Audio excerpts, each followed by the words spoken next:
कोशिश है त तव्हां ॾिसो पालना की थी थिए, खाद खुराक कीअं थो मिले, बीमारियुनि जे ख़िलाफ़ इलाज कीअं थो थिए, बीमारियूं मौसमी कीअं अचनि थियूं, 12 महीना 5-6 दफ़ा मुख़्तलिफ़ बीमारियुनि जी वैक्सीन थींदी आहे जानवरनि खे जेका वबाई मर्ज़नि खां बचाईंदी आहे हिनखे, उहा प्रॉपर असीं कंदा रहंदा आहियूं। इनकम जो सोर्स असांजो हिन देसी मां मेल जेके पैदा थियनि था उहो साल ताईं रखी पोइ सेल कंदा आहियूं। उहा आमदनी असांखे थिए थी, ॿी आमदनी थिए थी असां वटि खीर जी। इन ॿिनि आमदनी जे ज़रिए सां असीं पंहिंजे जानवर खे देसी खे नो प्रॉफिट नो लॉस ते असीं हलायूं पिया त आमदनी ऐं अख़राजात बराबरि थियनि। अदरवाइज़ बाक़ी 75 सैकड़ो जेको असांजो फार्म आहे सो सॼो कमर्शियल फार्म आहे, उहो डिपेंड ई करे थो खीर जी पैदावार असांखे मिले थी या उन जानवर जो विकिरे जी आमदनी असांखे थिए थी। उहो माशाअल्लाह असां वटि 30 सालनि खां मुनाफ़े में हली रहियो आहे ऐं असीं अलाह जा शुक्रगुज़ार आहियूं जो असांखे अलाह ताला इहा सघ ॾिनी, इहा लाइन ॾिनी जंहिं ते असीं कोशिशि करियूं पिया असांजे पैगामात अॼोके विज़िट जे ज़रिए ॿियनि फार्मर ते मालवंदनि ताईं बि ॻाल्हि पहुचे, हू बि हिन फील्ड में अचनि। जेके बि ज़मींदार आहिनि, ज़मींदारी सां गॾु ई लाॻापियल हिकिड़ो हिसो आहे मालदारी, पोल्ट्री फार्मिंग, फिश फार्मिंग, इहे गॾियल पार्ट आहिनि या ज़मींदारी जा, जेको दोस्त करे उन लाइ मैदान खोलियो पियो। हीअ असांजे साम्हूं ॾिसो था खीर वारा जानवर जंहिंजा फर पोयां बीठा आहिनि शेड में, थी सेक्शन हिन पासे आहे जेके ढुकियूं ढगियूं आहिनि, फडियूं ढगियूं आहिनि, जेके हाणे वियम ते ईंदियूं, जीअं वियम ते ईंदियूं तीअं शिफ्ट थी हिन शेड में अची वेंदियूं ऐं हितां खां जेके फारिग थींदियूं वापसि हुन शेड में हली वेंदियूं। तव्हां जिन जानवर ते क्रॉस करायो आहे उन रिज़ल्ट बहितर आहे। हाणे ॿ मसइला, हिकिड़ो असां क्रॉस थी करे कंदासीं असांजी ब्रीड नसल ख़तमु थी वेंदी, हिकिड़ी क्रॉस कंदासीं असांखे रिज़ल्ट बहितर मिलंदी। हाणे नसल खे बचाइजे ऐं इन खे पैदावार खे वधाइजे, इन जे लाइ छा कजे? सर असांजो मक़सदु इहो कोन्हे को त असां पंहिंजी लोकल ब्रीड खे ख़तमु करे छॾियूं। असीं सिर्फ़ु तजुर्बाती तौर ते कुझु सिलेक्टेड जानवर ते असीं इहे तजुर्बा कंदा आहियूं। उहो तजुर्बो हिकु दफ़ो ई थींदो आहे, जीअं असांखे उनजी मोट मिलंदी आहे की हीअ जानवर त पंहिंजी जाइ ते आई आहे, हीअ पंहिंजो नेचुरल सर्विस में असीं हुनखे वधायूं पिया। हू ॿाहिरियों ॿिज जेको आहे सो आर्टिफिशियल नमूने सां हथादू तरीक़े सां ॿिज रखी उन मां फर पैदा करे पोइ हुनखे वॾो करे उनजी रिज़ल्ट वठी वेंदी आहे। उनजी ढॻो जो ॿिज हिकिड़े ई ढॻे जो आहे जेको 100 ढॻनि से क्रॉस कंदो। ठीकु साईं, जीअं बीमारी हूंदी त बि ट्रांसफर करे रखंदो, जेकॾहिं लो क्वालिटी हूंदी त उहा क्वालिटी लो क्वालिटी ट्रांसफर करे रखंदो, जीअं ख़राबी हूंदी उहो ट्रांसफर करे रखंदो। हथरादू ॿिज दुनिया में लखनि जे हिसाब सां स्थान आहिनि जंहिंजा ॿिज गॾु कयल आहिनि ऐं हाणे दुनिया हर ॿिज जी डेटा तव्हांखे नेट ते पई आहे, तव्हांखे ॾींदी त साईं हिन ॿिज जो जेकॾहिं इंसान जो ॿिज तव्हां पंहिंजे जानवर में इस्तेमालु कंदो, पंहिंजी माउ में हिकिड़ो खीर आहे, हिन जी नानी में हिकिड़ो खीर आहे, हिन जी पीउ में हीअ सलाहियत, हिन जे फर पैदा थियण में वज़न फर जो हेतिरो थींदो पहिरें ॾींहं जो, हिन जो घटि थींदो, हिन जो वॾु थींदो, हीअ गोश्त जानवर, हीअ खीरिया जानवर, सॼी डेटा तव्हांखे अॻुवाट मिली वेंदी। पोइ वज़नदार जानवर थिए थो जेको गोश्त जे मक़सदु लाइ हुजे थो, पर शर्त इहो आहे त रुॻो ॿिज सां का बि शइ रिज़ल्ट कान मिलंदी जेसिताईं हुनजी पालना उन नमूने न कई वई। त जे पालना में तव्हां खां ग़फ़लत थी वई, का ग़लती कोताही थी वई त तव्हांखे उहा मोट कोन मिलंदी ॿिज रखण सां।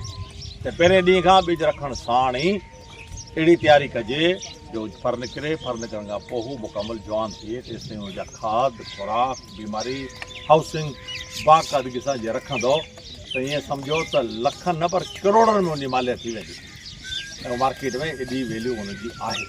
ॿिज उहो सॼी डेटा नेट ते पई आहे, जेका कंपनी तव्हांखे सीड सप्लाई कंदी न डोर स्टेप ते अची हिते ॾेई वेंदा, उहो सही डेटा तव्हां पहिरियों चओ बाबा असांखे तफ़सील ॾियो, अबे ॾाॾे जी ख़बर ॾियो, हिन जो शुजरो असांखे ॿुधायो। अच्छा, ये आर्टिफिशियल इंसेमिनेशन जॾहिं कई वेंदी आहे असां हिकिड़े दफ़ा कई, पोइ ॿियो बेबी अगरि डिलीवर कराइणो आहे त हुन में केतिरो गैप ॾियणो आहे? साईं गैप साइंस उसूल पंहिंजा निकिरा, इहा बि हिकिड़ी वॾी बदकिस्मती आहे, अणॼाणाई सबबु असीं गैप वॾो करे वेंदा आहियूं। घटि में घटि 2 महीना, वधि में वधि 3 महीना, 90 ॾींहं 60 ॾींहं 90 ॾींहं में ताज़ी विहायल गऊं खे दुबारा असांखे ढुकी करणी आहे। न कंदासूं त हुनजो जीअं पीरियड वॾो थींदो तीअं जानवर खाईंदो वेंदो, असांखे कुझु कोन मिलंदो। हर 12 महीने में ढगी खे विहामणु खपे। फिज़िबिलिटी जॾहिं ठहंदी आहे त हुन फिज़िबिलिटी में इहो लाज़मी। हाणे तव्हांजो सुवाल इहो ज़हन में ईंदो सी जानवर त वज़न तयारु 2 महीना थी विया, हीट में कोन थो अचे, हिकिड़ो नेचुरल हीट आहे, त पोइ अॼुकल्ह हार्मोन आहिनि मार्केट में, उहो हार्मोन ॾियणा पवंदा जानवर खे जीअं अंदरि हुनजो सिस्टम एक्टिव थिए, हू हिट में अचे, वहर में अचे ऐं हुन ॿिजो थिए। टोटल केतिरा बेबी डिलीवर कराया? देसी जानवर में अलाह ताला इहा क्वालिटी रखी आहे, 18-19 दफ़ा फर ॾेई सघे थी। हू घटि, हुनजो तइदादु घटि आहे, 8-9 फरम ॾियण खां पोइ हू पंहिंजी तिबई उमिरि पूरी करे वेंदी। पोइ तव्हां लाइ फीज़ेबल कान रहंदी, छाकाणि त खीर घटिजी वेंदो, जिसामत हुनजी लागर थी वेंदी, हली खाधो घणो खाइणो पवंदो, पोइ तव्हांजे फार्म जे हिसाब सां उहा मुनासिब जानवर न रहंदो, पोइ तव्हांखे रिप्लेस करणो।